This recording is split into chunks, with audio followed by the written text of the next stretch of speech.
अरे का है भौजी? हाँ बोली। ये सुने नहीं कि तू नोहियर के बड़ा पढ़ल लिखल बाड़ू। तो आओ ना तका। तो अभी यादो बा कि सब भोर पर आ गलू बियाह भइला के बाद हो। सब याद बा हो। याद बा? हाँ हो। तो तनी हन आइबू।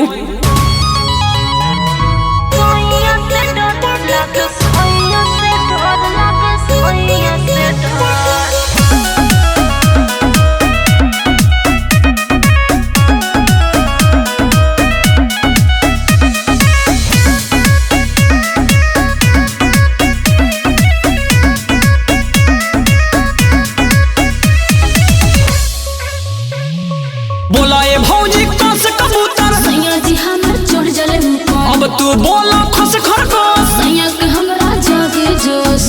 ई का कहलू हो? चल सुनो तारा। बोला ए भौजी कस कबूतर सैया जी हमर चढ़ जले अब तू बोला खस खरगोश सैया के हमरा जागे जोश। गोसे तू बोला गमला सैया जी कोरस हमरा गोसे ए भौजी हो बोला अब घर लागे सोइया से डर लागे सोइया से डर लागे सोइया से डर लागे सोइया से डर।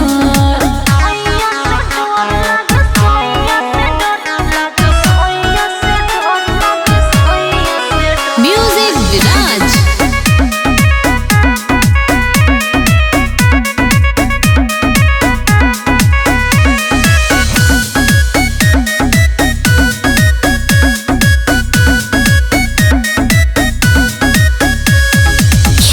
से भौजी तू बोला चरखा बट सैया के बड़का से भौजी तू बोला छाता सैया मोहला माथा समझ ले बउआ।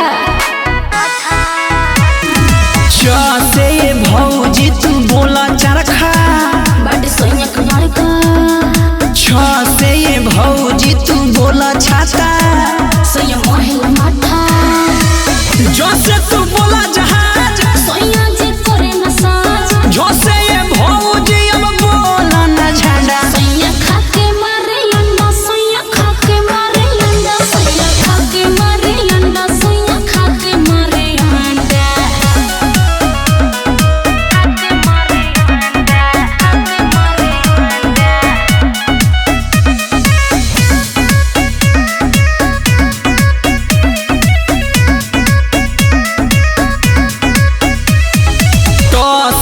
भौजी तू बोला टमाटर हमर कमर बकाता से भौजी तू बोला ठठेरा संजय ना घेरा ठीक है कहतारू ओहो।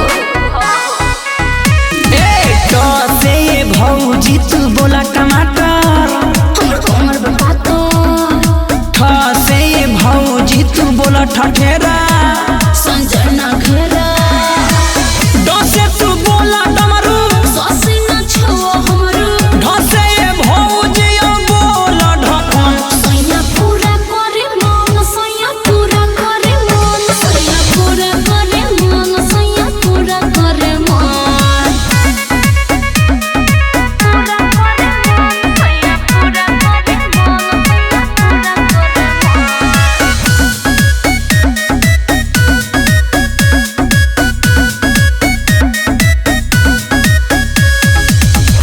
से भौजी तू बोला तरबूजा सैया खोल ले लूगा से भौजी तू बोला थर्मस सैया देव दरमास ए भौजी का हो से भौजी तू बोला थर्मस सैया देव दरमास से भौजी तू बोला दांत पीछे सैया जी दान से तू बोला धनुष सैया जी करे खुश से भौजी बोला नल सैया खत्म करे बोल सैया खत्म करे बोल सैया खत्म करे बोल सैया खत्म करे बोल सैया खत्म करे बोल सैया खत्म करे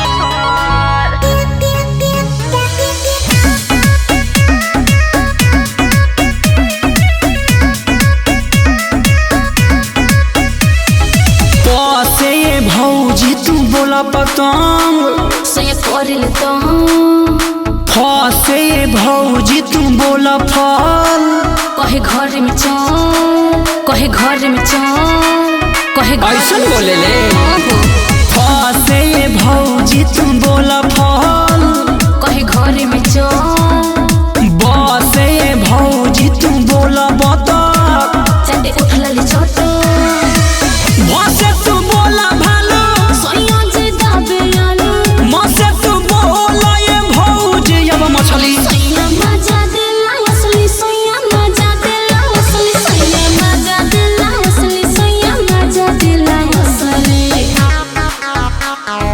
मजा दिला असली सोया मजा दिला असली सोया मजा दिला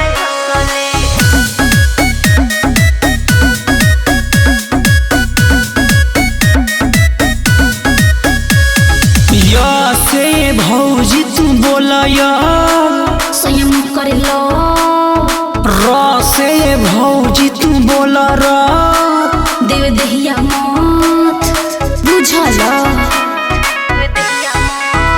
ए से भौजी तू बोला रात देव दहिया मत से भौजी तू बोला वा हमर खुल जला लो से तू बोला सवेरा हरदम खियावे तेरा से भौजी अब बोला ना हल देखी सोइया के कोल देखी सोइया के कोल देखी सोइया के कोल देखी सोइया के कोल ना तो तू नैहर के बिगड़ले बाड़े